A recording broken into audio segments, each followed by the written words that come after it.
திருமங்கையாழ்வார். திருமங்கையாழ்வார் 8ஆம் நூற்றாண்டைச் சார்ந்தவர்.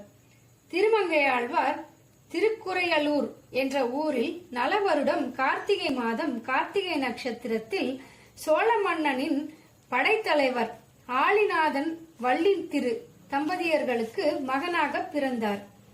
இவர் பெருமாளின் சார்ந்தத்தின் அம்சமாக தோன்றியவர். நீலன் என பெயரிட்டனர்.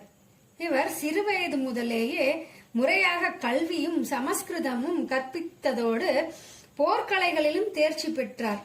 அதனால் சோழ அரசன் அவரை திருமங்கை நாட்டின் படைத்தலைவராக நியமித்தார்.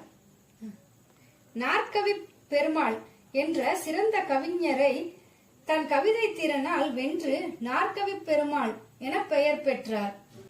தன் போர் திறமையால் எதிரிகளை பந்தாடியதால் பரகாலன் என பெயர் பெற்று பின்னர் திருமங்கையின் அரசனானார்.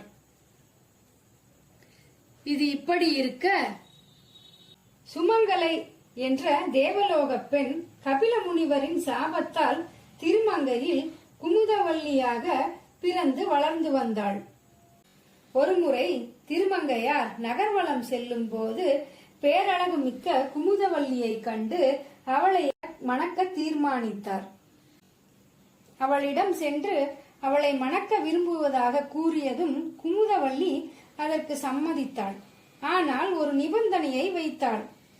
அவள் திருமாலின் சிறந்த பக்தையாக இருந்தமையால் திருமங்கையார் தினமும் 1000 பெருமாளின் அடியவர்களுக்கு 1 வருடத்திற்கு அன்னமிட்டால்தான் அவரை மணப்பதாக கூறினாள். அதை ஏற்று நாள்தோறும் அடியவர்களுக்கு அன்னதானம் செய்ய துவங்கினார் திருமங்கையாழ்வார். செல்வங்கள் கரைந்தன. சோழ மன்னனுக்கு கப்பம் கட்ட முடியாமல் போனதால் கோபமடைந்த சோழ மன்னன் திருமங்கையாழ்வாரை கோவிலில் சிறை வைத்தார். திருமங்கையார் தன் தொண்டு தடைப்படுவதை நினைத்து இறைவனிடம் வேண்ட எம்பெருமான் அவர் கனவில் தோன்றி காஞ்சி மாநகர் வந்தால் தான் பெரும் செல்வம் தருவதாக கூறி மறைந்தார். இவரும் சோழ மன்னனிடம் எடுத்து கூறி காஞ்சி சென்று புதையலை கண்டு பெரும் செல்வத்துடன் திரும்பினார்.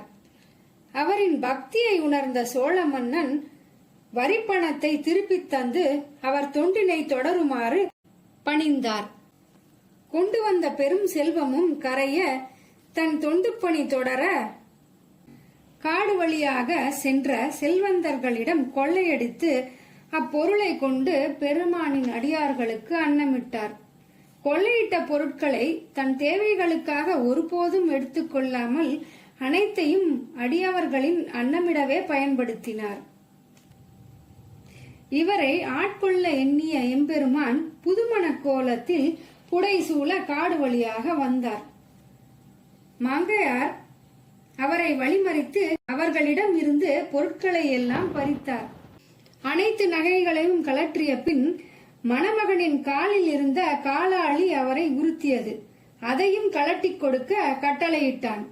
நாராயணரோ அதை கலட்ட முடியாமல் சிரமப்படுவதை பார்த்து தானே அதை தன் பலம் கொண்ட மட்டும் இழுத்தார்.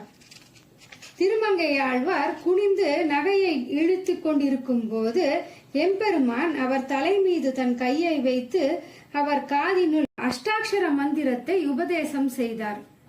எம்பெருமான் கருட வாகனத்தில் தன் பரிவாரத்துடன் காட்சியளித்தார். பேரின்ப காட்சியை கண்ட திருமங்கை மன்னன் குலம் தரும் செல்வம் தரும் எனத் தொடங்கி தாயினும் மாயின செய்யும் நலம் தரும் சொல்லை நான் கண்டு கொண்டேன் நாராயணா எனும் நாமம் என பாடி பரவசம் அடைந்தார். 10 பாடல்களை கொண்ட பாசுரங்களை பாடி பணிந்தார். எம்பெருமான் அவரை ஆட்கொண்டு இனி தலங்கள் தோறும் சென்று எமை பாடவும் என கூறி மறைந்தார்.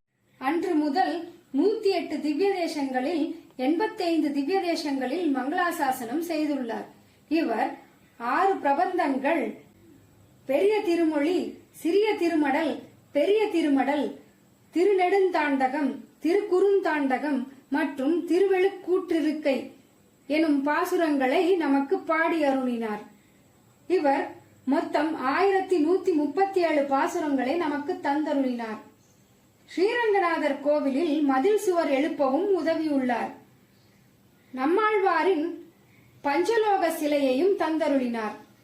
திருப்பதி பிரம்மோற்சவத்திலும் பகல் 10 ராப்பத்து காலங்களிலும் இவரின் சிறந்த பாடல்கள் இன்றும் பாடப்படுகின்றது.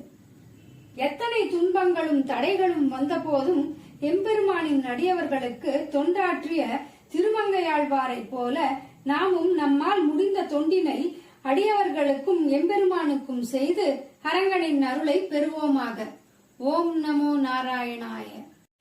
இத்தனை நாட்கள் எங்களுடன் ஆழ்வார்களின் தரிசனம் என்ற தலைப்பில் எங்கள் பொம்மை கொழுவினை பொறுமையாக கண்டும் கேட்டும் ரசித்த அனைவருக்கும் எங்கள் அனந்த கோட்டி நமஸ்காரங்கள். இத்தனை சிறப்பு மிக்க ஆழ்வார்களின் சரிதத்தை நம் பிள்ளைகளுக்கும் அடுத்த சந்ததியினருக்கும் எடுத்து கூறி குடும்பமாக இறைவனுக்கு தொண்டு செய்து பக்தியை வளர்த்து எம்பெருமானின் அருளை பெறுவோமாக. ஓம் நமோ நாராயணாய.